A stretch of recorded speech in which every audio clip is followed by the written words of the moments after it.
Who am I as a learner? Who am I? Why am I here? What it is that makes me happy and motivates me. That's where learning starts, when you become engaged and active with it. So it's like a jigsaw puzzle. Learning, it's not about a place, it's not about a location, it's a mindset. Learning is beyond the classroom. I want to learn from you. The students, they're worried about their final grades. What is the purpose of your life? You all have a final grade of an A. The change needs to come from inside. So are we now ready to learn? Welcome everyone to episode 2 of Relearning How to Learn. I'm excited to be with you in this episode. To our furthest, Dr. Hamad. Right next to him, Dr. Akian. And then we have the director of this, Dr. Rob. Today we're going to explore some of the kind of overarching themes that we explained in our first episode, which is identifying yourself and your identity as a learner. So who am I as a learner? And I kind of want to get more of your personal experiences and personal styles of learning. If we can start with you, Dr. Rob. Thank you for that question. I really appreciate it. So for me, who I am as a learner goes really to my core values as a person. Who am I and why am I here? So on the one hand, I know I'm a very creative person. I've always been very creative and loved poetry, painting, drawing, music, drama, you name it. If it's creative, I love it. And so as a learner, I've understood that that's a language that I use to access and process knowledge. And it becomes part of me. That's my pathway. So as a learner, I need to be aware of what it is that makes me happy and motivates me. What are the things that I'm strong at and motivated to do? And when I connect with that, that helps me to become an even more active and engaged learner. No, I love that. Active, right? That's where learning starts, when you become engaged and active. I think that's connected to my own way of looking at this, that I want to be reflective. It's important for me to be reflective. And in being reflective, I want to see how things come together. It's important to see how things, so it's like a jigsaw puzzle. So eventually, how do we put all this together? So that's part of the reflective mode. That is part of my learning process. I love that. And I think, Dr. Hamad, what I'm interested in terms of your personal experience, what are some of the learning styles that you kind of approach and learning identity as well? First of all, I am a curious person, but I'm quite disorganized.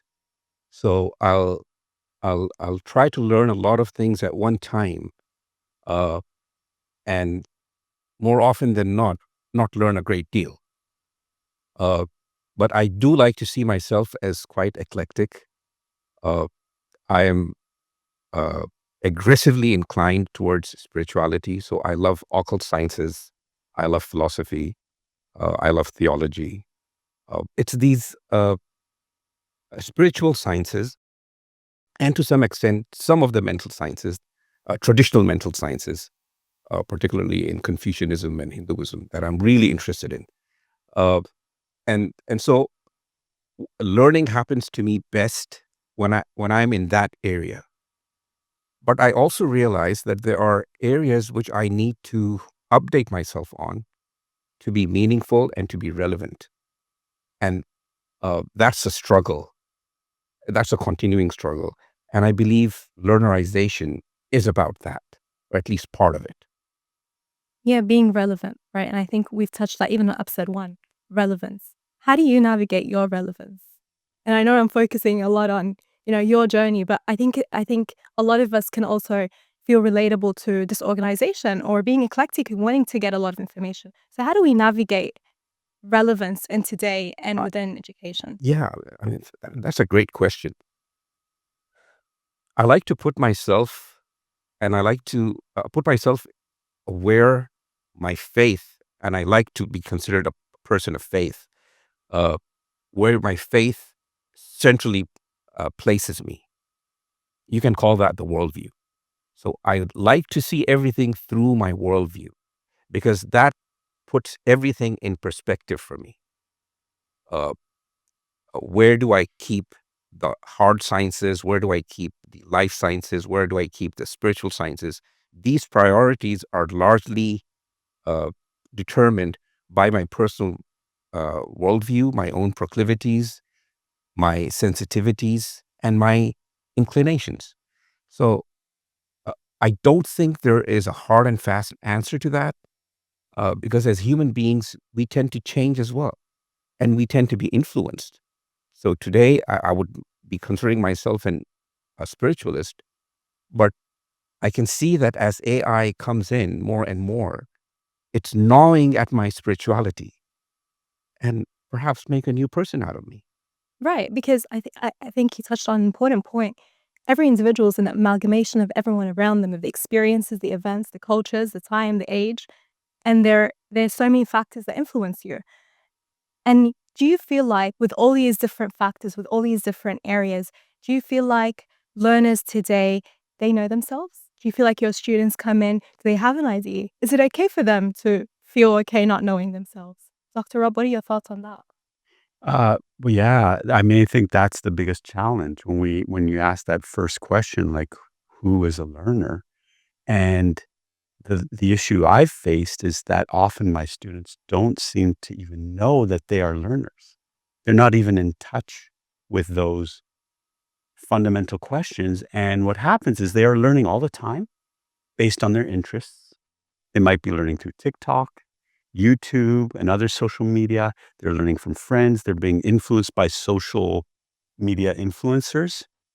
But then when we bring it to a classroom, it's like, oh, this is not learning anymore. Not learning that means anything to me.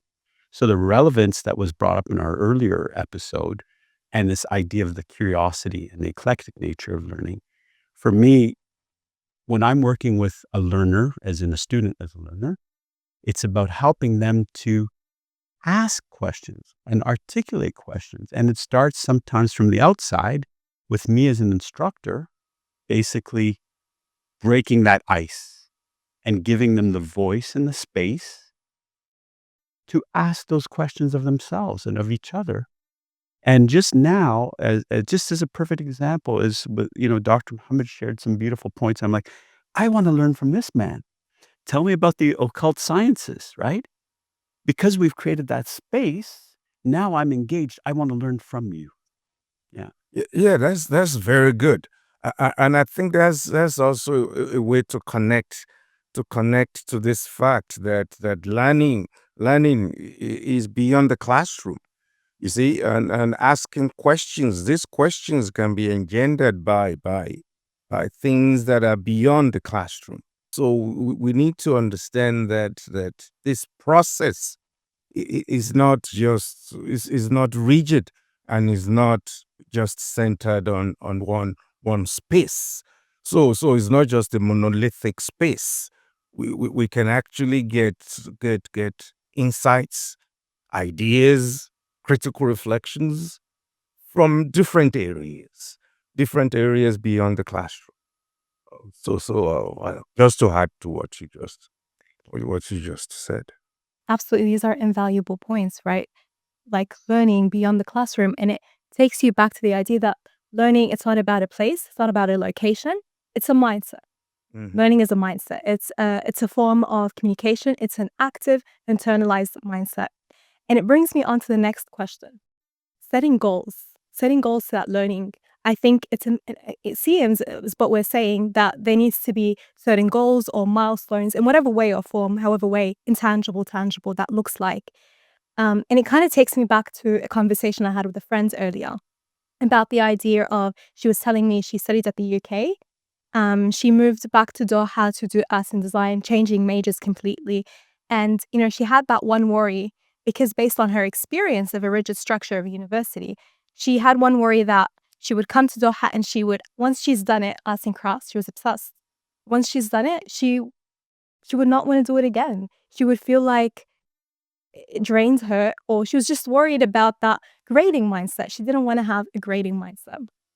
And it makes me question, you know, when we have cases like this, and mind you, she did her degree at Virginia Commonwealth University. She was a TA whilst studying. She was She was monitoring the Fab Lab. She excelled. But it takes me to the question of that worry, or of that hesitation to studying. And what do you think might be barriers or stands in the way between a learner and between their own personal goals and missions? I think the big elephant in the room is grade, grade or grading. The students they're worried about their final grades, and I think we need to be aware of that. So grading or final grades Right. actually become very With being have structures, have grades, but tackle it in a different way, right? yeah. Well, I just want to pick up on what Akeem just said. I love that because it reminded me of an experience I had during my master's, where I was studying at University of Toronto, Ontario Institute for Studies in Education, which is a world leader in education. And it was educational technology. And on the first day we walked in and the professor said, everybody in here, you all have a final grade of an A. And we're like, and he said, so are we now ready to learn? Say, wow, right? And we were all engaged because now we weren't working to that mythical number. Mhm. We could ask questions. We were free. Mm. That pressure had been removed. Now, what do you need to know? And to me, that's what I've been taking from my classes or bringing back into my classes. It's like, okay, grading is this, fine. Mhm. But I don't want the grade 5 years, 10 years from now. You won't even remember what you had, what your GPA was.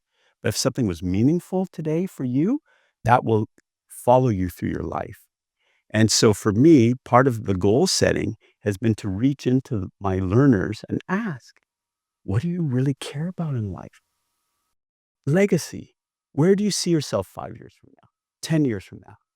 If there is an epitaph being written about you and your contribution to this world, what would you want people to say?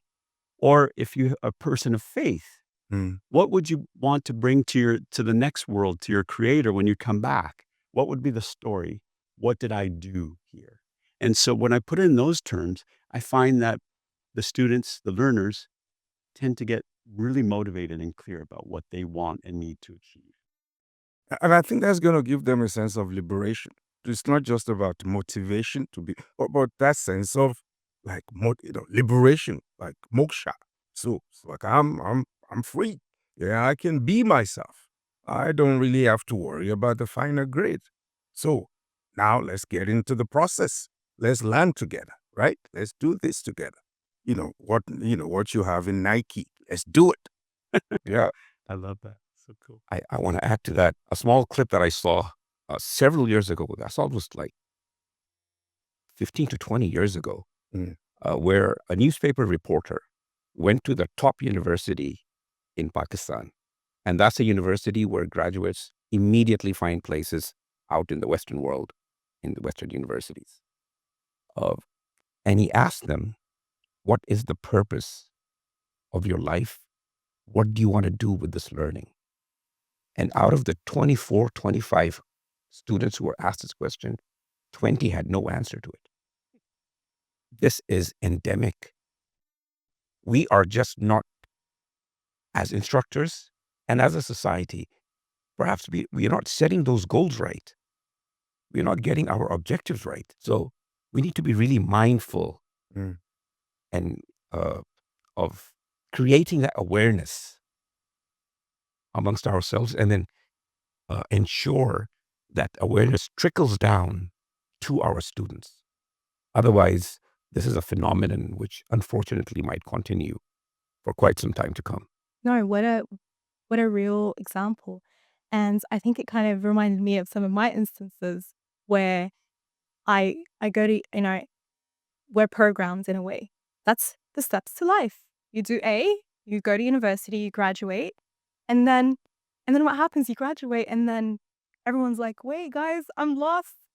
I'm having my mid-20 crisis. What next? What do I do? I mean, I don't know what I like anymore." And it's like, "Wait, you studied for all this time. What were you studying for? Who are you as a learner?" And then there's that big disconnect.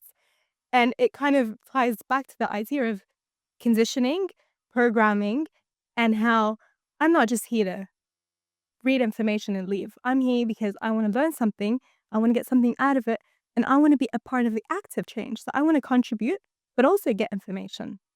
And I think these are some, I feel like you delved into our next topic of strategies. Do you feel like there are any tangible strategies that you've implemented in class or that you've had with students on a one-to-one basis about strategies to empower and also identify themselves as learners? For me, the one thing I like to do, because I teach in art and design school, is that I have students start with a stick person, and then they just label the stick person in terms of all of those qualities that they feel are either inherited, like a name that they were given at birth, or a family that they were born into, or a gender that they were assigned in one way or another, and so on and so forth. And then I get them to look back at this and say, okay, if you could change any of these things, what would you change? How would they look different? And they start to get a sense that of empowerment around who they are and that they can define themselves and redefine themselves.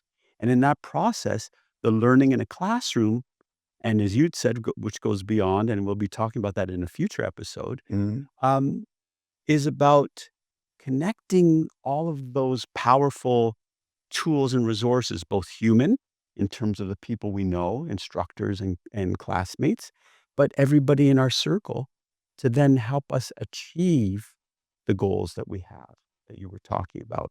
So we see the world as filled with resources that help us to become our better selves. Right. You start knowing your priorities and then what you want to get out of it, but also what you want to contribute. It's beautiful. Yeah, what about actually thinking about a value-oriented approach? So let's identify these values and let's connect this process to that particular paradigm. And I'm fortunate to be teaching at Georgetown, and we do have all these values. These values are connected to the spirit of Georgetown. So basically, how do we connect the classroom context to all these important values and virtues and the spirit of Georgetown? Yeah. Right. So spirit of, spaces that you're in context, Precisely. right? About who I am as a person, what are my contexts around me, and how do I relate to different aspects of different parts of my context? Precisely. I'm reminded of several religious values, but more specifically, the idea of mindfulness in Buddhism. We need to be mindful. We need to know where we stand, and we need to be reflective as well. Basically the same thing. So, because any change that you want to make, and that's being Platonic, and that's my leaning as well, the change needs to come from inside. Plato tells us you don't have to do any learning. You know everything. You need to realize it. Just bring it out of yourself. And for that, you need to be really mindful. So I think a good strategy would be to get your students and yourself to reflect on what do you want to achieve. That's beautiful. So being mindful, and that can take different forms, different ways. It's not about a specific way of thought or a specific ideology. It's About about being spiritual as well. It's not about being spiritual as well. It's about being mindful and reflective. Being mindful and reflective in educational environments as whoever you are and whatever identifies you in that regard. And I think, just as a final reflection, and I feel like we've touched upon it, but just to kind of conclude, to anyone listening to this podcast, an online viewer, a student, a learner, even all of us as learners, what do you think he or she should be implementing or doing to help them navigate their mission and their goals and their objectives? Be reflective. Take time for reflection. Go for a long walk. Yeah. Good ideas actually come from just taking a walk. Reflect. Yeah. Take time to chill. And that's just what I'm thinking right now. To be honest. Right. I think to be creative, and creativity takes all kinds of, it comes in all sizes and shapes and hues and what have you. So be creative. And I think I'm going to make it my line. Watch the podcast. Every episode plug-in. You're advertising a great for Plug for us. Yeah, I would just want to build on both of those things. So for me, the reflection, taking a walk, be creative. And for me, it's setting my own goal, my own vision and mission for myself as a human being. And then asking the same question and modeling the same process for my students as learners. Okay. Now you're in the driver's seat. And I always tell them the goal in education for me is to become redundant.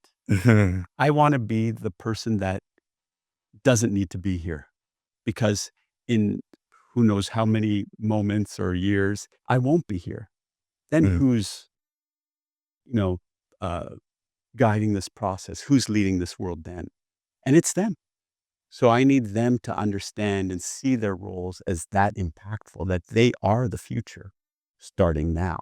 So to me, that's the one takeaway I would give, is to get a learner to identify their own personal vision and mission and then work on a plan. And I'm here to help. That's all I want you to do, shine. Yeah, mission and vision, right? And then take ownership of your own space. Yes. And I think another point that I think kind of came to mind is goal and objective. I have a goal, which is an overarching theme. It's aspirational, what I want to get. And then what are my needed steps? What are my objectives? It's going to be time-based. It's going to be measurable. And how am I going to get there? And I think with that, I kind of want to conclude today's episode of who are you as a learner? And I don't feel like, even me personally speaking, I've identified who I am as a learner yet. It's a question that should be asked. And yeah, looking forward to episode 3 with you guys. Thank you. Thank you very much. So Thank much. I really enjoyed this.